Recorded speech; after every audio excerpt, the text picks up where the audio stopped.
Understanding eating disorders. In this chapter, understanding what an eating disorder is, finding out why eating disorders have been on the rise, seeing a better future through treatment and recovery.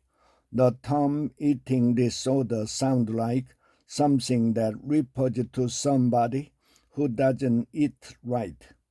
And in one sense, it certainly does.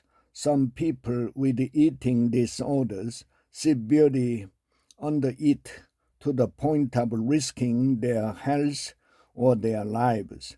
Others repeatedly overeat in extreme ways and may do risky things to get rid of the calories they've taken in. But what's not right about eating is far more complicated than calories and nutrition.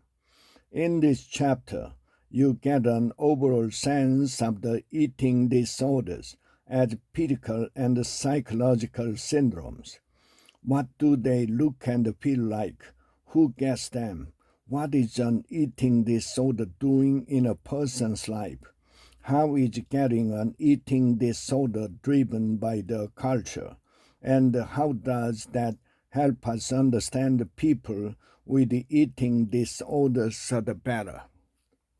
If you have an eating disorder, I tell you what you need to do to find treatment and get better. This is the previous part 2 of this book, which covers treatments from soup to nuts. If you're a parent or a caregiver to someone with an eating disorder, I discuss some of the difficulties of your situation. Part 6 of this book, expanding on what I say here, is essentially a how-to section devoted to caregivers, getting a sense of the problem. People with eating disorders experience psychological issues and are compulsive in their eating habits. These play on each other over time, causing the eating disorder to become more entrenched. Some of the techniques used to try to drop a few pounds may lead to bad eating habits. However, if the concern about weight becomes obsessive, then the problem moves from simple dieting to an eating disorder.